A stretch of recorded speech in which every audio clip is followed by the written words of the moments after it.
Mesdames, Messieurs, peuple congolais, je vais ici vous transmettre le message des forces armées républicaines au peuple congolais. Et après, je vous ferai un petit décryptage. Mesdames, Messieurs, peuple congolais, voici le message qui vient de vous être adressé par les forces armées républicaines au peuple congolais, à la différence des forces armées tyranniques ou claniques au service du tyran. Mesdames, Messieurs, voici le contenu de ce message. Au peuple congolais, en ce jour du 11 avril, l'espoir vient de renaître dans les forces armées congolaises. Le Congo-Brazzaville étant notre patrimoine commun, nous devons le protéger contre tous les fossoyeurs de la République. Nous sommes conscients de la situation catastrophique que fait face notre pays. Nous partageons votre indignation et nous savons qu'il est de notre devoir de mettre hors état de nuit celui qui dirige le pays. Mais le départ de ce régime demande aussi l'implication du peuple. En effet, l'armée congolaise républicaine va prendre ses responsabilités quand le peuple va s'élever du nord au sud et de l'est à l'ouest. S'élever ne signifie pas descendre dans les rues. Vous pouvez commencer par la désobéissance civile, les grèves et d'autres actions de résistance pour paralyser le régime, car dans certaines dictatures comme la nôtre, il est des militaires et policiers qui n'attendent que le peuple lève le doigt pour communier avec lui vers la libération. Peuple congolais, rassurez-vous que nous sommes avec vous, mais l'heure où les coups d'État se faisaient uniquement par les militaires est révolue. C'est au peuple de commencer, c'est au peuple de prendre son destin en main. C'est au peuple de manifester la volonté d'en découdre et du changement. Vous êtes l'allumette et nous sommes le feu. Inspirez-vous de l'Algérie et aujourd'hui du Soudan. Nous, forces armées républicaines, sommes prêts de vous accompagner pour le départ de ce régime. Nous vous demandons à cet effet faire la désobéissance civile, rester à la maison et ne plus aller au travail. Les transports des bus et des taxis ne doivent plus circuler. Aux étudiants, vous savez quoi faire. Inspirez-vous de vos frères de Cuba. Les forces armées républicaines se chargeront du reste. Oui, les forces armées républicaines s'en chargeront du reste. Vive le Congo, vive le peuple congolais, vive les forces armées républicaines. Mesdames, Messieurs, donc c'est un message qui a été diffusé dans les médias et réseaux sociaux. Et je vous informe que aujourd'hui l'armée congolaise est complètement d'abord déréglée. La force militaire, tout le commandement, tout était au nord, dans la région de Sassou Nguesso. Maintenant, aujourd'hui, depuis les affaires d'Avoukou, Adoua, tous les généraux qui ont aidé Sassou Nguesso à revenir au pouvoir, comme Adoua, Avoukou, Moutandou qui a été assassiné dans les conditions qu'on ne connaît pas. N'oublions pas la mort du colonel Tchourou. Tous ces gens qui avaient ramené Sassou Nguesso au pouvoir sortent de la merde. Il reste aussi certains membres de son clan, comme les Damira qui sont en prison. N'oublions pas qu'il y a eu un président élu, un militaire, qui a été emprisonné. Ça, au niveau des armées, ils n'ont pas accepté ça. En réalité, les forces congolaises sont déréglées. Et oui, je parle de forces armées. Donc aujourd'hui, Sassou ne tient plus qu'avec sa force clanique, c'est-à-dire ses hauts commandements militaires claniques, et additionné avec la garde prétorienne, c'est-à-dire clanique du clan Mboshi, de la tribu, et quelques mercenaires.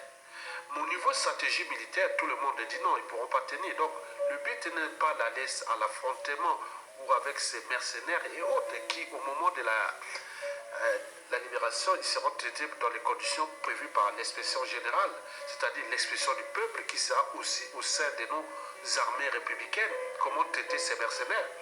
Donc pour l'instant, on demande seulement au peuple de ne pas aller travailler inutilement. Parce qu'aujourd'hui, quand vous allez travailler, c'est comme du travail obligatoire.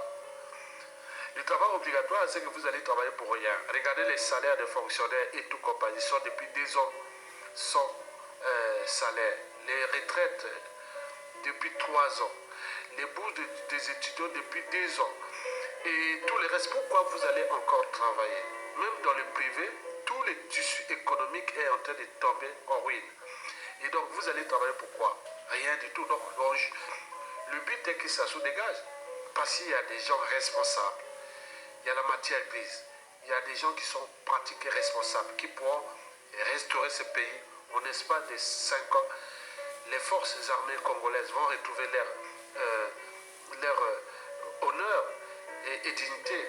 Et en plus, les salaires des militaires seront revalorisés et plus les pensions intactes. Mais là, avec Sassou Nguesso, tout le monde n'a pas d'avenir au Congo. C'est un pays sans espoir. Que vous soyez policier, civil, politique et militaire, ils ont la même situation. Et tout le monde a la famille là-bas en Afrique. Et quand on voit là-bas, que ce soit quand vous êtes militaire, vous n'avez pas de fonction, de responsabilité pour servir les tyrans. Vous êtes dans la merde. Et qu'est-ce que... Connaissez les salaires d'un capitaine sans fonction au Congo? D'un commandant, d'un colonel? Rien du tout. Que de la merde. À cause de qui? Sassou Nguesso. Allez servir encore Sassou Nguesso pour lui et vous rentrez chez vous. Vous n'avez même pas d'eau potable, d'énergie et autres. Donc on vous demande seulement de rester chez vous et bloquer les endroits stratégiques. Donc toutes les administrations fonctionnaires ne doivent pas aller travailler. Ceux qui vont travailler sont des collaborateurs. Et donc commencez déjà par là. On vous a dit que 20 jours d'opération ville morte. Les administrations toutes fermées. Même les lieux, les sites stratégiques comme les aéroports internationaux de Brazzaville et de Pointe-Noire bloqués, où plus de 60% d'effectifs ne vont plus travailler. Même s'ils peuvent faire les menaces, le chantage et autres, ça ne sert à rien. Tenez 20 jours. En 20 jours, ils sont partis. Alors que si vous restez là, il va fracasser ce pays-là et vous allez travailler gratuitement encore pour 2, 3, 4, 5, 10 ans. Parce qu'il est là, il va briser ce pays-là. Donc ne comptez pas sur ces menaces ni les chantages. Il s'agit bien sûr d'intimidation. En réalité, ils ont peur. Et nous voulons contrebalancer les rapports de force sans mort d'homme. Donc restez chez vous. Ne faites pas, n'écoutez pas les amalgames. Disons, il faut, sinon les quartiers nord, les quartiers sud. Non, non, non. Vous êtes congolais. Vous avez un pouvoir du nord au sud et l'est à l'ouest. Dans tout mouvement, il y a des déterminés. Il y a des gens qui vont jusqu'au bout. Donc, vous devez rester chez vous. Vous devez aller qu'à des occupations vraiment de surveiller, comme chercher à manger et autres. Le reste, vous ne bougez plus. Et à ce moment-là, la communauté internationale va dire mais qu'est-ce qui se passe au Congo? Et deuxièmement, les médias et les réseaux sociaux vont s'emballer et à un moment donné, l'armée va prendre ses responsabilités. Pour dire, le peuple sortez maintenant dans la rue, tout est sécurisé et le peuple sort dans la rue. Et personne ne va tirer, parce que celui qui va tirer sur le peuple, s'il y a au moins un mort, 2, 3, 4, tous ces gens-là seront responsables à vie. Donc, vous voyez ça. Et donc, on sait ce qui va arriver. Et donc, l'enjeu est que vous restez d'abord chez vous, pour que tout soit bloqué. Et après, en fonction des rapports de force, et l'éducateur va certainement demander soit la négociation, et la négociation c'est pour qu'il dégage point bas. Mais si à défaut, l'armée sécurise, il voit que la tension commence à monter, donc le pays est dans la merde, et dans les conditions où tout est favorable pour faire sortir le peuple, parce que le but est que les stations ne viennent pas massacrer les populations avec ces armes, et qu'on laisse ces armes-là sous le contrôle des armées. C'est les raisons pour lesquelles les armées ont dit on contrôle ces moyens-là. Donc, la balle est de votre camp. Donc, tous les médias et réseaux sociaux doivent aller dans ce sens-là. Donc, motiver d'un côté le peuple et de l'autre nos armées, parce que dans les fondamentaux d'une armée, oui, les armées restent toujours les derniers remparts du peuple. Parce que quand on parle d'un pays, d'un État, il y a le territoire, il y a les institutions, il y a le peuple et ses armées. Donc, les armées font partie des derniers remparts du peuple et non d'un dictateur.